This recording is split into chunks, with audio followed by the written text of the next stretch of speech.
close your eyes for just a second. Okay. I want you to imagine a space, before anything physical existed. No planets, no stars, no gravity, not even like light as we understand it. Just a complete void. Right, just a void, waiting, and into that absolute silence, a single perfect thought emerges, a divine intention to create.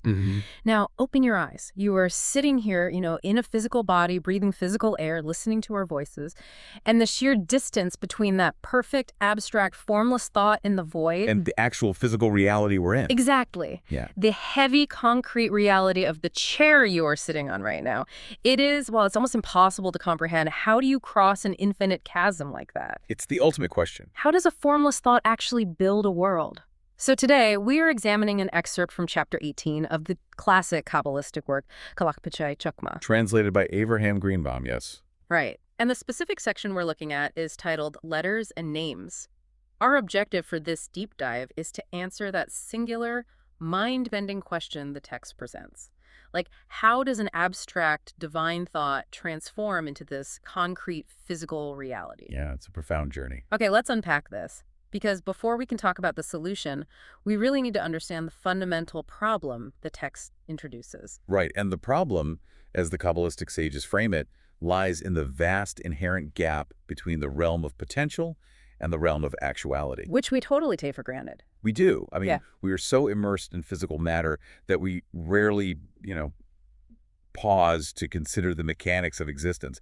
We treat the transition from a thought to a physical object as just a given. Right. But philosophically and spiritually, it requires a profound translation. Yeah, I was reading through the source, and the analogy of an architect just kept coming to mind. Well, that's a good way to look at it. Like, imagine an architect drafting a master blueprint for this magnificent estate. The blueprint is flawless. It contains the whole design in a state of pure potential, right? The exact dimensions, the layout. The structural load-bearing walls, all of it. But as brilliant as that drawing is, you can't live inside it. No, it won't keep the rain off your head. Exactly. And the text we are looking at mentions these supernal lights in the Sefaria and describes them as being akin to that blueprint. Yes. They're preparations on the level of thought. But then the text explicitly notes that thinking about something does not necessarily make it actually happen. What's fascinating here is how Kabbalah insists on logical, structural rigor, even when dealing with, the mystical and the divine. It's very systematic. Incredibly systematic. Yeah. The entire purpose of this wisdom is to find the particular root or underlying mechanism of every single phenomenon. The sages tell us that anything that exists independently must have its own specific root. So the Sefaria, these supernal lights you mentioned, they're the underlying architecture of existence. They form the complete perfect thought. Right. They're the divine attributes, things like boundless mercy, absolute justice, perfect beauty. They organize the light. They're still just the blueprint. Exactly. Just the blueprint. Which leads to my initial confusion when I was reading this. Because if we are talking about human beings, sure, I can think about building a house all day, but I still have to go buy lumber. Because you're just a person. Right. I'm just a guy. But if the thought we are discussing is literally a divine thought, like an intention from an infinite, omnipotent source, why isn't the thought itself enough? It's a fair question. Why can't the infinite just think a universe into existence and have it spontaneously manifest? Well, it is a critical distinction to make. By definition, a thought is not an action, regardless of who is doing the thinking. Even the divine. The text is incredibly precise about this categorical boundary. It says, for these to come into actual existence is a further stage, because thinking about something does not necessarily make it actually happen. Wow, okay. There is a hard metaphysical wall between the realm of potential and the realm of the actual. If a thought is going to produce a physical, independent reality, a universe that you and I can touch and experience and inhabit, it cannot just stay as a thought. It needs something else. It needs a completely different mechanism, a unique root whose sole purpose is to cross that chasm from the abstract blueprint to the actual building. I have to admit, when I first read what that bridge actually is, I assumed I had misread the text. It catches a lot of people off guard. It really does, because when you talk about the mechanics of creation, you expect some kind of mystical energy ray or, I don't know, the Big Bang, some primordial physical force. Right. But the text states that this specific mechanism, the bridge that crosses the chasm, it's The letters. The letters of the Hebrew alphabet.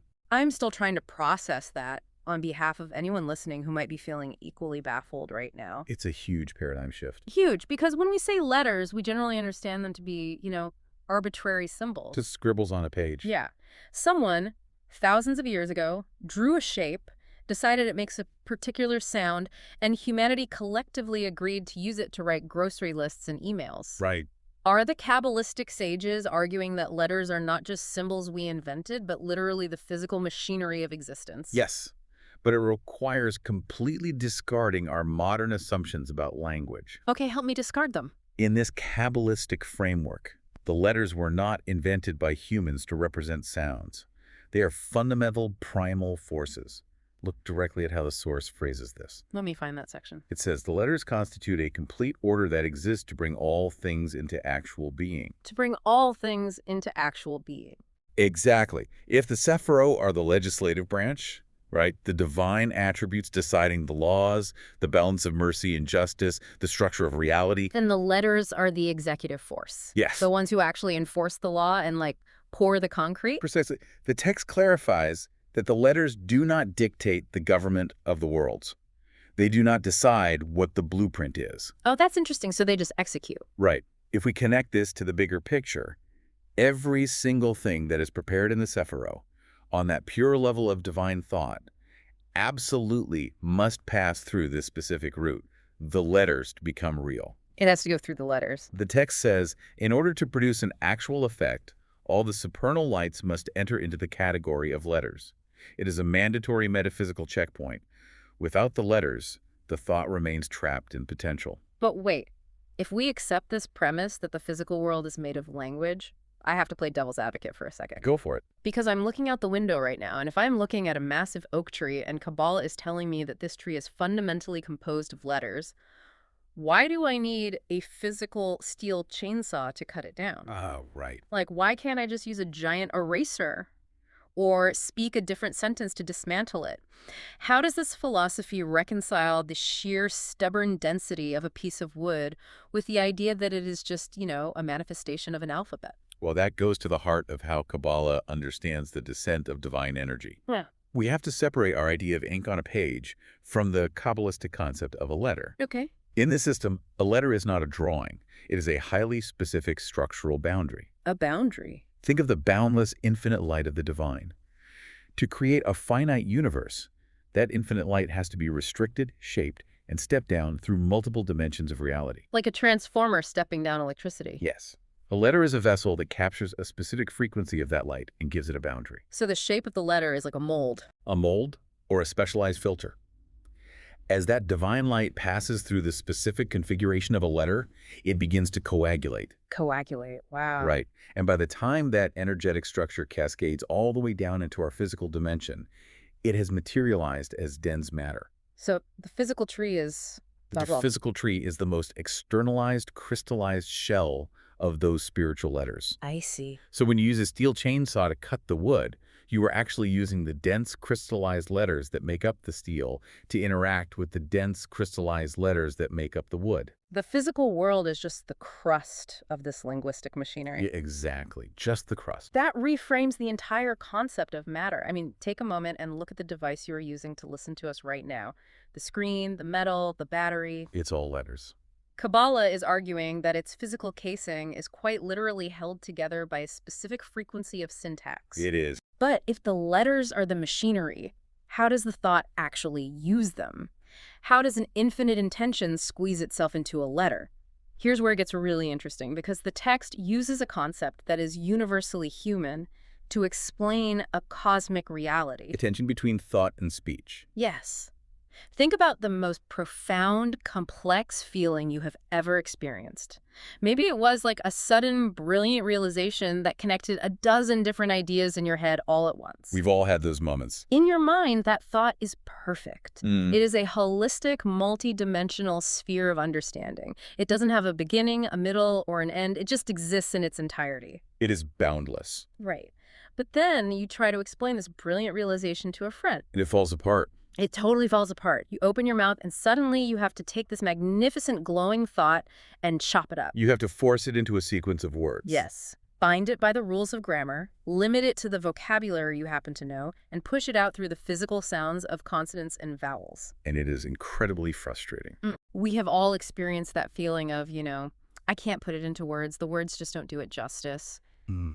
And the text actually pinpoints this structural bottleneck perfectly. It does. It says the component parts and organizing principles of thought are by no means identical with those of speech. The Kabbalistic sages take that very relatable human frustration, the friction of communication, and elevate it to a cosmic law. It's a universal rule. You are describing the fundamental difference between the architecture of thought and the architecture of language. Thought is infinite and nonlinear. Language is finite, sequential, and bound by strict rules. You have to submit to the rules of language if you want anyone else to understand you. Right. And this text reveals that this dynamic is not just a human quirk. The source introduces the concept of Adam Kadmon. Okay, let's define that. So we discussed the Sefaria earlier as the detailed attributes mercy, justice, beauty. Adam Kadmon is the overarching primordial thought that contains all of those attributes. Like the absolute highest level of the blueprint. Yes. It represents the initial concealed intent of the divine in its absolute purest state. Yeah. But, as the text explicitly argues, whatever is concealed in thought must enter into the category of speech in order to be revealed. Which implies that the divine thought has to endure that same process of translation. Exactly. The divine thought must submit to the exact same bottleneck. Wow.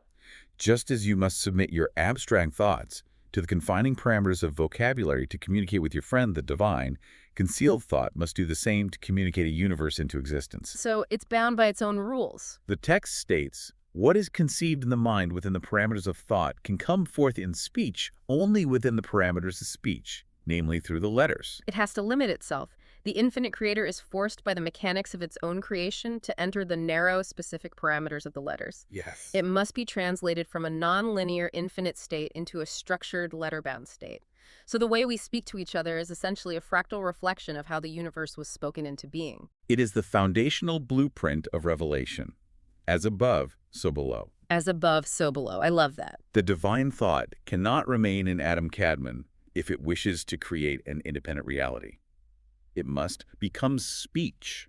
The frustration we feel when we cannot find the right words, it feels like we are experiencing the actual friction of creation. That's a beautiful way to put it. The friction of the infinite trying to squeeze through the doorway of the finite. But let's ground this again, because this philosophy builds to a very specific conclusion about the physical world. It does. So what does this all mean? How does the text logically prove that the physical universe we inhabit right now is actually built out of this process? This raises an important question about the definition of creation itself. The text relies on a logical proof derived from Psalms 33.6, which says, "And through the word of God the heavens were made." It specifies the word, not the hands or the tools. Exactly. The Kabbalistic sages follow the logical progression of that verse relentlessly. Step 1. The actual creation of the universe came about through an act of speech. Step 2. As the text states, speech cannot exist without letters. Right. You cannot have a spoken word without the constituent letters that form it. Therefore, the conclusion is inescapable within this framework. Yeah. The universe was not constructed out of brute physical matter. It was constructed entirely out of the letters of the Hebrew alphabet.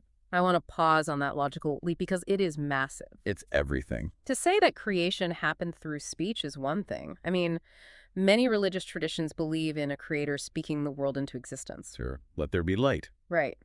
But this text takes it a step further. It is claiming that because speech requires letters, the letters themselves are the atomic structure of reality.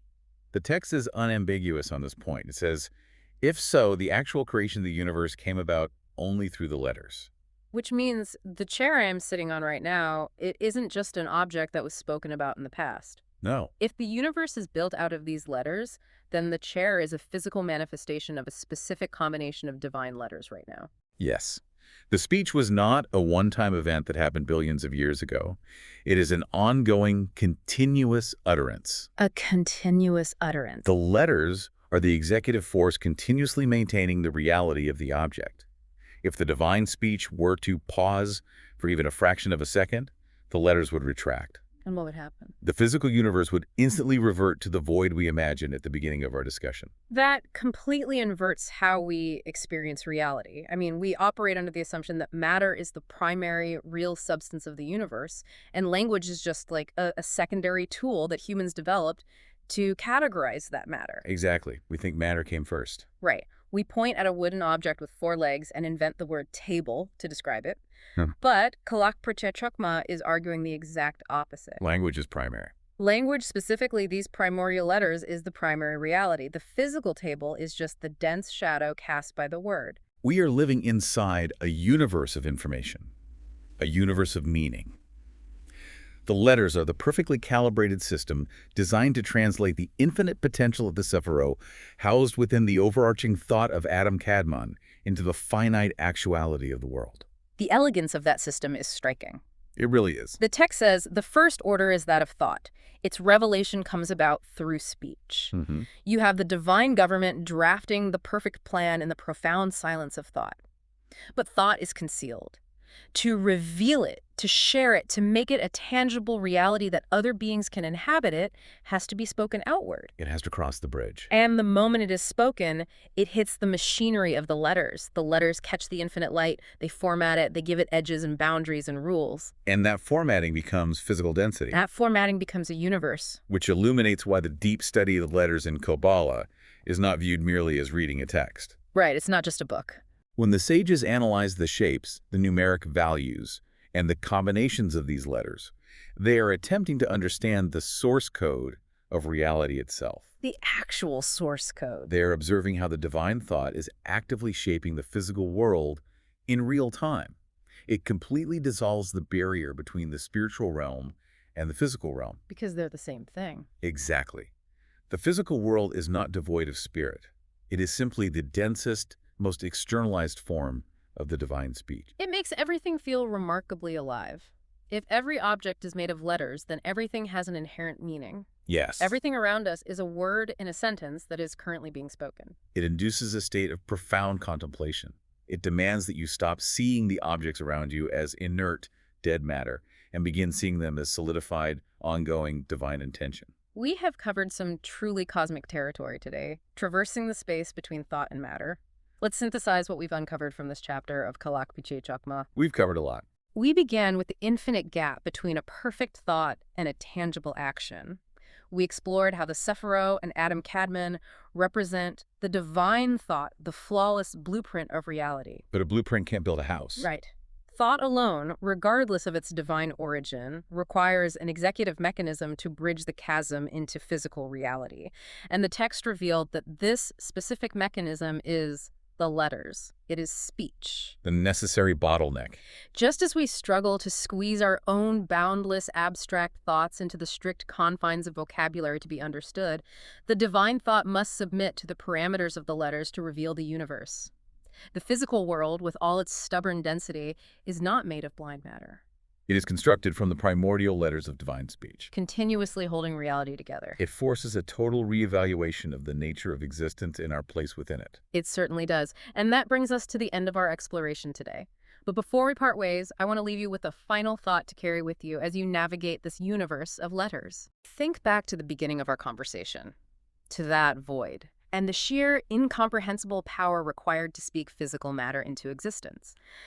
The Kabbalistic text we examine today argues that the fundamental building blocks of reality, the ancient machinery that translates abstract thought into concrete matter, is the exact same mechanism you use every single day to communicate. Letters and speech. Letters, speech, language. If the entire universe was spoken into existence and is continuously maintained by that speech, what does that mean for the words you choose to speak today? That's a heavy thought. When you open your mouth to criticize, to encourage, to tear down, or to build up, are you merely vibrating the air in your throat?